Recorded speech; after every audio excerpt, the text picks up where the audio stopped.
Assalamualaikum warahmatullahi wabarakatuh. Syukur alhamdulillah, pada kesempatan ini kita masih bisa sama-sama belajar dalam rangka meningkatkan keilmuan kita pada mata kuliah pembelajaran Quran Hadis.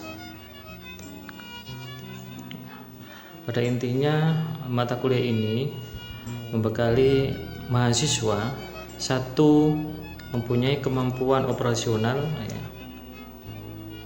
yang mana kemampuan operasional ini diharapkan bagi mahasiswa agar nantinya menjadi calon-calon guru ataupun pendidik yang profesional. Dengan apa? Yakni dengan merencanakan, mendesain, mengembangkan pembelajaran sampai mengevaluasi dan seterusnya. Kemudian yang kedua adalah keterampilan skill. Dalam artian adik-adik diharapkan mempunyai pengalaman mengajar, baik di lembaga masing-masing jika menjadi guru maupun di rumahnya masing-masing dengan cara mengolah keterampilannya masing-masing sendiri, sehingga nanti diharapkan pengalaman itu menjadi bekal dan manfaat bagi adik-adik ketika nanti betul-betul menjadi guru yang profesional di lembaganya masing-masing. Kemudian tata tertib perkuliahan ini diharapkan mahasiswa 75% mengikuti perkuliahan, ya, 75% mengikuti perkuliahan. Dalam artian jangan sampai adik-adik tidak melakukan absensi, khususnya di e-learning IAIN Kediri, ya, 75%. Kemudian di dalam perkuliahan tersebut di e-learning Kediri diharapkan adik-adik secara aktif dan partisipatif mengikuti perkuliahan dengan apa? Dengan bertanya maupun menyatakan pendapatnya, sehingga nanti perkuliahan menjadi hidup dan maksimal. Kemudian jika adik-adik izin, ya, berhalangan misalkan ataupun sakit, segera untuk konfirmasi kepada dosen yang bersangkutan. Kemudian semua tugas, ya, wajib diupload di e-learning IAIN Kediri sesuai dengan materi dan waktu yang telah ditentukan.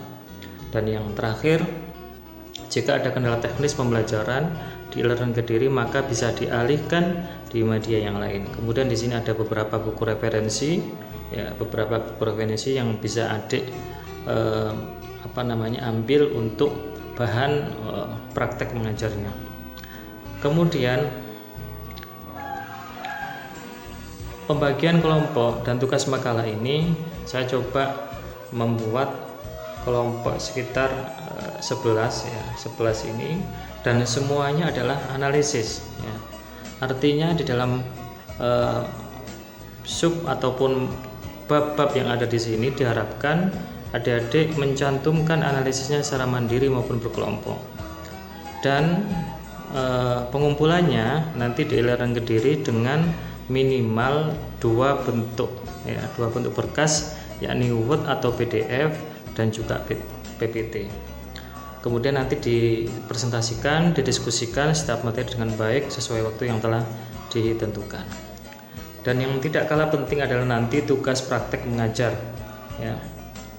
Tugas praktek mengajar ini bisa dilakukan di lembaga masing-masing apabila adik-adik sudah menjadi guru sekarang, ataupun adik-adik bisa membuat sendiri di rumahnya masing-masing, kemudian direkam, dan rekamannya tidak lebih dari 25 menit.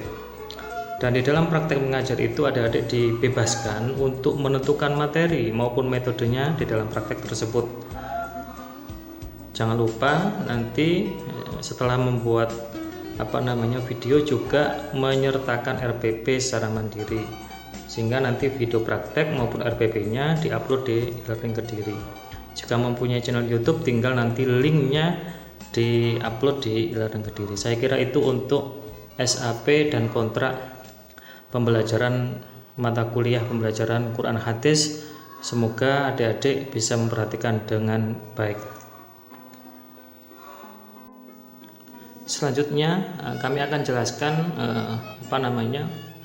buku guru, ya, Al-Quran Hadis yang biasa diajarkan di Madrasah Sanawiyah maupun di Madrasah Aliyah.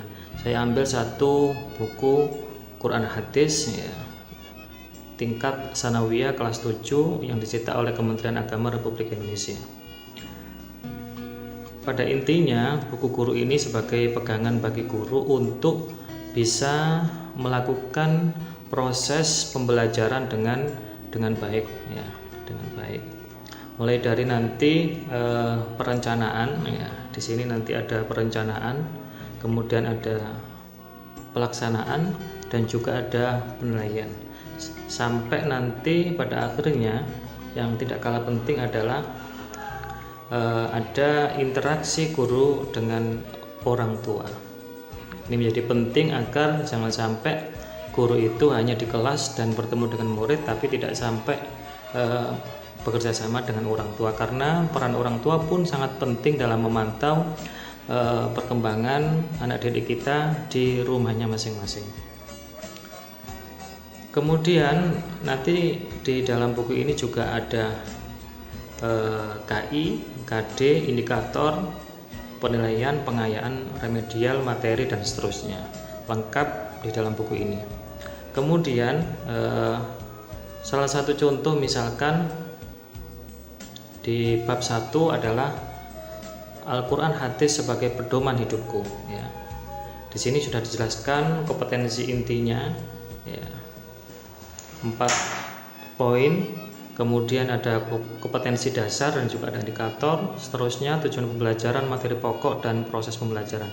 Ini semuanya adalah persiapan bagi guru di dalam melaksanakan proses pembelajaran. Kemudian selanjutnya adalah pelaksanaan, ya, pelaksanaan. Jadi di dalam pelaksanaan ini dipandu di dalam buku panduan ini tentang yang pertama, guru mengajak peserta didik mencermati 2 kasus, dan kasus ini sudah ada di dalam buku siswa, ya, Quran hadis. Dan ini dipandu di sini di buku guru, ya, mulai dari mengajak, kemudian meminta peserta didik, kemudian peserta didik mengemukakan, kemudian guru mengajar, dan seterusnya. Kemudian di sini juga ada panduan terkait dengan jawaban, ya, semuanya lengkap. Di sini ada catatan, kemudian ada juga penalaran dan diskusi, ya. Dan di sini dipandu di buku panduan ini, sehingga nanti dengan mudah guru bisa tidak secara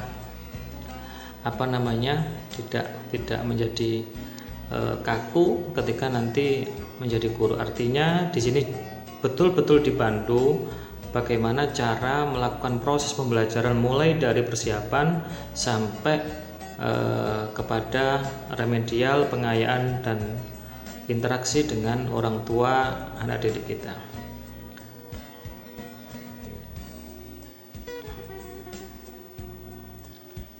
Ini salah satu contoh terkait dengan interaksi, ya, dengan orang tua, yakni misalkan ada contoh, ya, di sini juga ada kunci jawaban, ya, setiap, ya, soal yang ada di buku siswa. Ada juga remedial, kemudian ada interaksi. Nah, ini interaksi guru dengan orang tua. Artinya di sini ada rubrik, ya, yang dibuat oleh guru di dalam rangka memantau perkembangan anak didik kita ketika di rumah, dan nanti bisa diisi oleh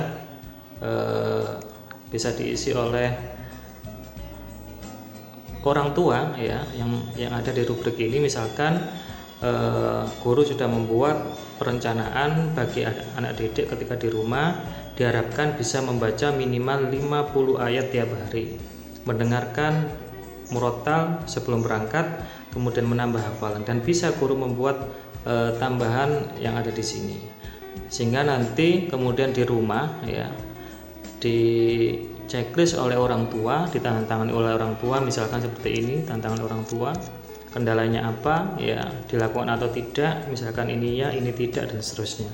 Saya kira di dalam buku guru ini sangat lengkap panduan bagi kita untuk bagaimana melaksanakan proses pembelajaran ini sangat maksimal.